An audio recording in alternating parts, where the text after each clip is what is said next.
السلام علیکم ورحمۃ اللہ وبرکاتہ۔ عزیز طلبہ، پچھلے ویڈیو میں ہم نے سبق کا خلاصہ سمجھا تھا۔ اب اس سبق میں ہم اپنی اسی سبق کی مشقی سرگرمیاں سمجھنے کی کوشش کریں گے۔ آپ ہی لوگوں کو حل کرنا ہے۔ تو دیکھیے، سب سے پہلی سرگرمی زیر اضافت کی تراکیب یعنی 4 جوڑیاں تلاش کرنا ہے جو زیر کی اضافت کی ترکیب کہلاتے ہیں۔ مثال کے طور پر الفاظ معنی میں ہمارے سامنے ایک مثال یہ ہو سکتی ہے: عروس اجل۔ عروس اور اجل 2 لفظ ہیں، دونوں کو زیر سے جوڑا گیا ہے، تو ایسے 4 جوڑیاں تلاش کرنا ہے اور یہاں لکھنا ہے۔ دوسری سرگرمی صحرا کی خصوصیات۔ تو یہاں صحرا جنگل کی خصوصیات میں سبق میں ہم یہاں دیکھ سکتے ہیں کہ ایک لفظ جنگل خونخوار استعمال ہوا ہے، تو ایک میں لکھنا ہے جنگل خونخوار، دوسرے میں لکھنا ہے تاریک تر، اور تیسرے میں لکھنا ہے درندوں کا مسکن پرخطر، اور چوتھے میں لکھنا ہے ہر طرف اژدھے منہ کھولے پڑے تھے۔ یہ صحرا کی خصوصیات ہوئی۔ اب اس کے بعد والی سرگرمی تاج الملوک کے سفر کے پہلے پڑاؤ کی منظر کشی کیجیے۔ تاج الملوک نے سب سے پہلے سفر شروع کرنے کے بعد سب سے پہلے جہاں پڑاؤ ڈالا تھا، جہاں قیام کیا تھا، تو اس کی تصویر منظر کشی کرنا ہے، یعنی اس کے بارے میں لکھنا ہے کہ وہ کیسی جگہ تھی۔ تو ہم کو اس کا جواب سب سے پہلے پیراگراف میں ملے گا کہ دیکھیں، ایسی وادی پرخار تھی جس کی کوئی انتہا نہ تھی، تاریک سے ہرگز، یعنی اتنی اندھیرا چھایا ہوا تھا کہ دن اور رات میں فرق معلوم نہ ہوتا تھا۔ تو اس طرح ہم جواب بنا کے لکھنا ہے کہ جہاں وہ ٹھہرا ہوا تھا، سب سے پہلا پڑاؤ جہاں اس نے ڈالا تو وہ وادی پرخار تھی اور ہر طرف اندھیرا چھایا ہوا تھا۔ تو اس طرح جملہ بنا کے ہم کو لکھنا ہے۔ دوسرا ہے سبق سے دیو کی خود کلامی کا اقتباس نقل کیجیے، کہ دیو نے خود اپنے متعلق جو کہا، یعنی جب دیو نے تاج الملک کو دیکھا تو خوشی کے مارے وہ اچھلا اور اس نے یہ جملہ کہا۔ دیکھیں، یہاں ہم دیکھ سکتے ہیں کہ بادل سا گرج کر بولا کہ تصدق ہو جاؤں میں رزاق کے اور قربان ہوں اس خالق کے جس نے ایسا لقمہ لطیف مجھ دیو کسیف کے واسطے گھر بیٹھے بھیجا ہے۔ تو یہ گویا دیو نے خود اپنے سے کہا تھا۔ اس کے بعد اقتباس کے حوالے سے اے عزیز کے مخاطب اور مخاطب کی وضاحت کیجیے۔ مخاطب کہتے ہیں جو کہنے والا، اور مخاطب کہتے ہیں جس کو کہا جا رہا ہے۔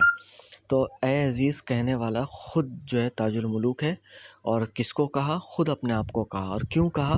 اس لیے کہ اس نے اپنے آپ کو حوصلہ دلایا تھا۔ یہ اے عزیز، دیکھو ہم یہاں دیکھ سکتے ہیں، یہ پہلی ہی بحر مصیبت۔ تو ہم کو جواب میں تو اس طرح لکھنا ہے کہ اے عزیز کا مخاطب خود تاج الملوک ہے، اور مخاطب بھی خود تاج الملوک ہے، اور اس نے اپنے آپ کو مخاطب ہو کے یہ کیوں کہا؟ اس لیے کہ اس نے اپنے آپ کو حوصلہ دلایا یہ کہہ کر۔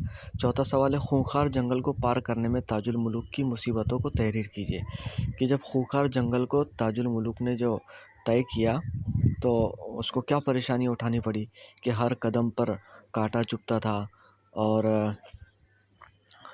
اس کے تلوے جو ہے چھد گئے تھے۔ یہ ہم کو دوسرے پیراگراف، ہمارے کتاب کے دوسرے پیراگراف میں اس کا سوال جواب مل سکتا ہے۔ اس کے بعد 5واں ہے دیو اور تاج الملوک کے مکالموں کو اپنے الفاظ میں۔ دیو اور تاج الملوک نے جو باتیں کی ہیں آپس میں، تو اس کو اپنے جملوں میں لکھنا ہے۔ 4 سے 5 جملے ہم کو لکھنا ہے۔ دیو کے حضرت سلیمان کی قسم نہ کھانے کی وجہ پر روشنی ڈالیے۔ جب تاج الملوک نے دیو سے کہا کہ آپ حضرت سلیمان کی قسم کھائیے کہ آپ میری مدد کریں گے، تو یعنی دیو نے سلیمان کی قسم کھانے سے انکار کیا، اور کیا کہا؟ اس کا جواب دیکھو یہاں ہے، کیوں قسم کھانے سے منع کیا یا انکار کر دیا؟ تو اس کی وجہ یہ ہے کہ اس نے یہ کہا تھا کہ اس بزرگ کی قسم سے میں ڈرتا ہوں، خدا جانے تو کیا کہے اگر وہ مجھ سے نہ ہو سکے تو مرنا پڑے۔ یعنی دیو کہتا ہے کہ اگر وہ مجھ سے نہ ہو سکے اور میں نے قسم کھا لی کہ میں کروں گا، اور مجھ سے میں نے وہ نہ کیا تو میں تو مر جاؤں گا، یہ میرے سے بہت بڑا گناہ ہو جائے گا۔ دیو کو پہلی مرتبہ پیش کی گئی غذا کی تفصیل لکھیے۔ دیو یعنی تاج الملوک نے جو کھانا بنا کے سب سے پہلے اس کے سامنے جو پیش کیا تو وہ انسانوں کی غذا تھی۔ تو یہاں ہم دیکھ سکتے ہیں اس نے جو ہے حضرت سلیمان یعنی تاج الملوک نے عرض کیا کہ آدمیوں کی غذا، یہ سنتے ہی دیو اٹھا اور اس نے سب سے پہلے یہ دیکھو یہاں ہم دیکھ سکتے ہیں